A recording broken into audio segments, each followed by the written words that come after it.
तो दोस्तों आज हम आपको कर्ण के बारे में बहुत सारे ऐसे रहस्य बताने वाले हैं जिससे अभी तक लोग अनजान है। तो चलिए दोस्तों जानते हैं वो रहस्य क्या है। धर्म में ऐसे बहुत से धार्मिक ग्रंथ है जिनसे हम बहुत कुछ शिक्षाएं ग्रहण कर सकते हैं। उन्हीं ग्रंथों में से एक है महाभारत। यह एक ऐसा ग्रंथ है जिसमें छल, ईर्ष्या, विश्वासघात और बदले की भावना का बाहुल्य है, लेकिन इसी में प्रेम, प्यार, अकेलापन और बलिदान भी है। वैसे तो महाभारत का एक एक पात्र मुख्य है, लेकिन बात कर्ण और कृष्ण के संबंधों को लेकर आता है तो बहुत बड़ी सीख महाभारत से सीखने को मिलता है। दोस्तों कुंती पुत्र कर्ण एक महान योद्धा था जो कौरवों की ओर से लड़ा था। कुंती श्री कृष्ण के पिता वासुदेव की बहन और भगवान कृष्ण की बुआ थी। कुंती का पुत्र होने के कारण कर्ण भगवान श्री कृष्ण का भाई था। क्या आपको पता है कृष्ण के कारण ही कर्ण को अपने कवच और कुंडल इंद्र को दान में देने पड़े थे।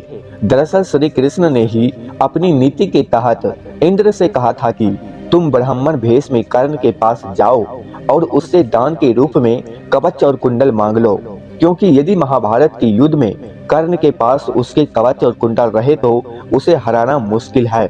जब पांडवों का वनवास और अज्ञातवास समाप्त हो गया तब श्री कृष्ण ने इस विनाशकारी युद्ध को टालने के लिए विराट नगरी से पांडवों के दूत के रूप में चलकर हस्तिनापुर की सभा में आकर पांडवों के लिए दुर्योधन से 5 गांव मांगे। लेकिन जब दुर्योधन ने कह दिया कि बिना युद्ध के तो सुई की नोक के बराबर भी भूमि नहीं दी जाएगी। अब दोस्तों जान लेते हैं कृष्ण ने क्या बता दिया कर्ण को, जिससे कर्ण के पैरों तले जमीन खिसक गया। कहते हैं कि उस समय हस्तिनापुर से बाहर बहुत दूर तक छोड़ने के लिए श्री कृष्ण के साथ कर्ण आए थे। उस एकांत में श्री कृष्ण ने कर्ण को बता दिया था कि वह कुंती का ज्येष्ठ पुत्र है। यह सुनकर कर्ण के पैरों तले जमीन खिसक गई थी। अब दोस्तों जान लेते हैं कर्ण का मौत कैसे हुआ। युद्ध के 17वें दिन शल्य को कर्ण का सारथी बनाया गया। उस दिन कर्ण तथा अर्जुन के मध्य भयंकर युद्ध होता है। युद्ध के दौरान ही श्री कृष्ण अपने रथ को उस ओर ले जाते हैं जहां पास में ही दलदल होता है। कर्ण का सारथी यह देख नहीं पाता है और उसके रथ का एक पहिया दलदल में फंस जाता है।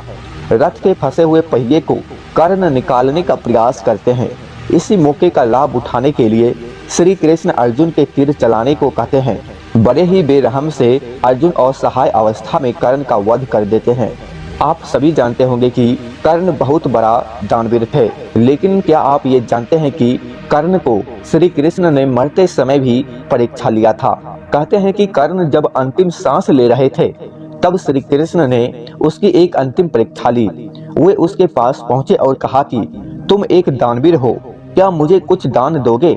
कर्ण के पास उस समय कुछ नहीं था, पर उसे ध्यान में आया कि उसका एक दांत सोने का है, तो उसने उस हालात में भी एक पत्थर से अपना दांत तोड़कर कृष्ण को दान स्वरूप भेंट कर दिया।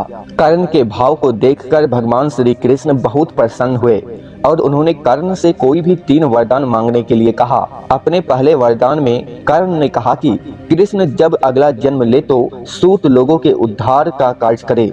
दूसरा वरदान में मांगा कि कृष्ण अगले जन्म में वहीं पैदा हो जहां कर्ण हो। इसके बाद तीसरा वरदान कर्ण ने ये मांगा कि उनका अंतिम संस्कार ऐसी जगह किया जाए जहां कोई पाप हुआ ना हो।